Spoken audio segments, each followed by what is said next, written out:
চিরনিদ্রায় শায়িত হলেন পুলিশের গুলিতে নিহত বেগম রোকেয়া বিশ্ববিদ্যালয়ের আলোচিত শিক্ষার্থী আবু সাঈদ। কোটা সংস্কার আন্দোলনের সমন্বয় কমিটির এই সদস্যকে দাফন করা হয় ১৭ জুলাই বুধবার সকালে পীরগঞ্জের বাবনপুরে তার পারিবারিক কবরস্থানে। এর আগে সকালে কড়া পুলিশি পাহারায় লাশ নিয়ে যাওয়া হয় সাঈদের বাড়িতে। জেলার জাফরপাড়া কামিল মাদ্রাসা মাঠে কয়েক হাজার মানুষের উপস্থিতিতে সম্পন্ন হয় জানাজা। এ সময় উপস্থিত ছিলেন বিপুল পরিমাণ পুলিশ সদস্য। জানাজায় বিশ্ববিদ্যালয়ের পক্ষ থেকে অংশ নেন কলা অনুষদের ডিন ডক্টর শফিক আশরাফ সহ অন্যান্য শিক্ষকরা। নামাজের জামাতে ইমামতি করেন আবু সাঈদের ভাতিজা আবু সিয়াম মিয়া। এদিকে সাঈদের মৃত্যুতে এলাকায় চলছে শোকের মাতম। বাবা মা ভাই বোন এবং স্থানীয়দের আহাজারিতে ভারী হয়ে উঠেছে পুরো এলাকা। ১৬ জুলাই মঙ্গলবার রাত ১:২টার দিকে আবু সাঈদের লাশ এসে পৌঁছে তার গ্রামে। মরদেহ গ্রামে পৌঁছালে সেখানে নামে হাজারো মানুষের ঢল। নিম্ন মধ্যবিত্ত পরিবারে জন্ম বিশ্ববিদ্যালয়ের শিক্ষার্থী আবু সাঈদের। তার বাবা মকবুল হোসেন পেশায় একজন দিনমজুর। অর্থাভাবে কোনো ছেলে মেয়েকে করাতে পারেননি লেখাপড়া। আবু সাঈদ ছোট থেকেই ছিল মেধাবী। ৯ ভাই বোনের মধ্যে সবার ছোট ছিল সাঈদ। আবু সাঈদকে হারিয়ে মাথায় যেন আকাশ ভেঙে পড়েছে পুরো পরিবারের।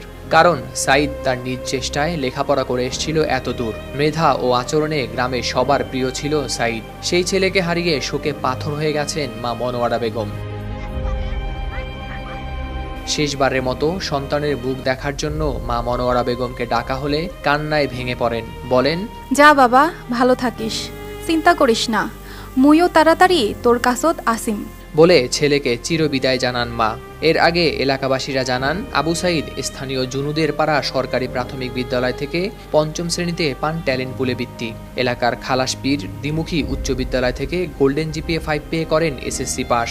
পরে রংপুর সরকারি কলেজ থেকে এইচএসসিতে জিপিএ 5 পেয়ে উত্তীর্ণ হন এবং বেগম রোকেয়া বিশ্ববিদ্যালয়ে ইংরেজি বিভাগে ভর্তি হন আবু সাঈদ। ১৬ জুলাই মঙ্গলবার বিকেলে রংপুর বেগম রোকেয়া বিশ্ববিদ্যালয়ে চলমান কোটাবিরোধী আন্দোলনকারী শিক্ষার্থীরা মিছিল নিয়ে শহরের লালবাগ এলাকায় থেকে যায় ক্যাম্পাসের দিকে। এরপর ক্যাম্পাসে প্রবেশের চেষ্টা করলে পুলিশ ও ছাত্রলীগ বাধা দেয় তাদের। এক পর্যায়ে পুলিশের সঙ্গে সংঘর্ষ বাধে তাদের। পুলিশ শিক্ষার্থীদের লক্ষ্য করে রাবার বুলেট, টিয়ারশেল সহ কয়েক রাউন্ড গুলি ছোড়ে। ত্রিমুখী সংঘর্ষে মিছিলের সম্মুখে থেকে বুক পেতে দেয়া আবু সাঈদ নিহত হন। এই আন্দোলনে বেগম রোকেয়া বিশ্ববিদ্যালয়ের অন্যতম সমন্বয়ক ছিলেন তিনি।